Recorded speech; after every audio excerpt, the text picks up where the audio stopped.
पिछले कुछ दिनों से भारतीय शेयर बाजार और विदेशी मुद्रा भंडार दोनों ही सुर्खियों में है। लगातार गिरते शेयर बाजार, कमजोर होता रुपया और घटता विदेशी मुद्रा भंडार आम लोगों और निवेशकों की चिंता बढ़ा रहा है। हालांकि गोल्ड रिजर्व में बढ़ोतरी ने थोड़ी राहत जरूर दी है, लेकिन कुल मिलाकर तस्वीर उतनी मजबूत नहीं दिख रही है। वही पाकिस्तान की हालत भारत से भी ज्यादा खराब नजर आ रही है। ऐसे में बड़ा सवाल ये है कि क्या आने वाले दिनों में भारत अपनी आर्थिक मजबूती वापस हासिल कर पाएगा या हालात और बिगड़ेंगे। तो चलिए इस अपडेट को डिटेल में जानते हैं। लेकिन आगे बढ़ने से पहले एक रिक्वेस्ट है कि जो भी लोग इस चैनल पर नए हैं वो हमारे चैनल को सब्सक्राइब ज़रूर करें। इस काम के लिए कोई पैसे नहीं लगते हैं, बल्कि इससे हमें मोटिवेशन मिलता है। तो चलिए आगे बढ़ते हैं। इन दिनों शेयर बाजार सही नहीं चल रहा है। बीते सप्ताह शेयर बाजार में खूब उठापटक दिखी है। भारतीय शेयर बाजार में लगातार 8 दिन तक गिरावट दिखी। साथ ही डॉलर के मुकाबले अपना रुपये भी कमजोर हुआ है। इस वजह से भारत के विदेशी मुद्रा भंडार में एक बार फिर से कमी दिखी है। बीते 26 सितंबर को समाप्त सप्ताह के दौरान अपने फॉरेन करेंसी एसेट में $4 बिलियन से ज़्यादा की कमी हुई है। हालांकि इसी सप्ताह गोल्ड रिजर्व में $2 बिलियन से ज़्यादा की बढ़ोतरी होने से कुल विदेशी मुद्रा भंडार में ज़्यादा कमी नहीं आई है। ये लगातार दूसरा सप्ताह है जब अपने विदेशी मुद्रा भंडार में कमी हुई है। इससे पहले इसमें $396 मिलियन की कमी हुई थी। इससे पहले लगातार 3 सप्ताह तक इसमें बढ़ोतरी हुई थी। भारतीय रिजर्व बैंक की तरफ से शुक्रवार को जारी किए गए आंकड़ों के मुताबिक 26 सितंबर 2025 को समाप्त सप्ताह के दौरान भारत के विदेशी मुद्रा भंडार में $2.33 बिलियन की कमी हुई है। इससे एक सप्ताह पहले इसमें $396 मिलियन की कमी हुई थी।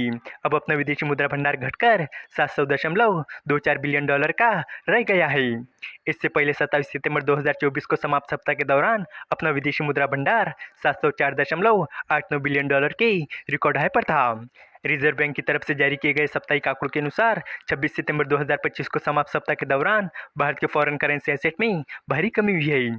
26 सितंबर 2025 को समाप्त सप्ताह के दौरान अपने फॉरेन करेंसी एसेट में $4.39 बिलियन की कमी हुई है। अब अपना एफसीए घटकर $581.76 बिलियन का रह गया है।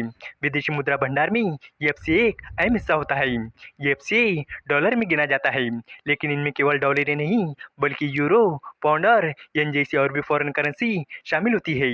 जब इन करेंसी कीमत डॉलर के मुकाबले बदलती है तो उसका असर एफसीए भंडार पर दिखता है। इसके अलावा इस समय दुनिया के लगभग सभी देश सोने की खूब खरीदारी कर रहे हैं। अपने यहाँ भी कुछ ऐसा ही हुआ है। तभी तो बीते सप्ताह अपने गोल्ड रिजर्व में खूब बढ़ोतरी हुई है।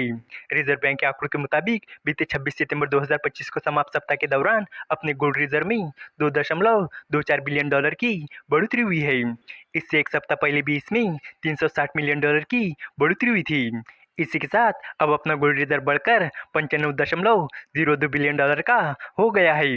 रिजर्व बैंक के आंकड़ों के अनुसार बीते सप्ताह भारत के स्पेशल ड्रॉइंग रेट यानी एसडीआर में कमी हुई है। 26 सितंबर 2025 को समाप्त सप्ताह के दौरान ये एसडीआर में $90 मिलियन की कमी हुई है। हालांकि रुपए के टर्म में 364 करोड़ की बढ़ोतरी हुई है, लेकिन डॉलर के मुकाबले रुपए के कमजोर होने से डॉलर के टर्म में ये घट गया है। अब एसडीआर घटकर $18.79 बिलियन का रह गया है। इसी सप्ताह आईएमएफ के पास रखे हुए देश के विदेशी मुद्रा भंडार में भी $80 मिलियन की कमी हुई है। अब ये घटकर $4.67 बिलियन का रह गया है। वही अगर हम अपने पड़ोसी देश पाकिस्तान की बात करें तो एक रिपोर्ट के मुताबिक स्टेट बैंक ऑफ पाकिस्तान ने बताया कि 26 सितंबर को समाप्त सप्ताह के दौरान स्टेट बैंक ऑफ पाकिस्तान के फॉरेक्स रिजर्व में $21 मिलियन की बढ़ोतरी हुई है। इसी के साथ स्टेट बैंक ऑफ पाकिस्तान के पास कुल फॉरेक्स रिजर्व $14.4 बिलियन का हो गया है। इसके अलावा पाकिस्तान के कमर्शियल बैंक के पास भी $5.4 बिलियन का फॉरेक्स रिजर्व है। इस तरह पाकिस्तान के पास कुल मिलाकर करीब $19.8 बिलियन का फॉरेक्स रिजर्व हो गया है, जो कि भारत के फॉरेक्स रिजर्व से काफ़ी कम है।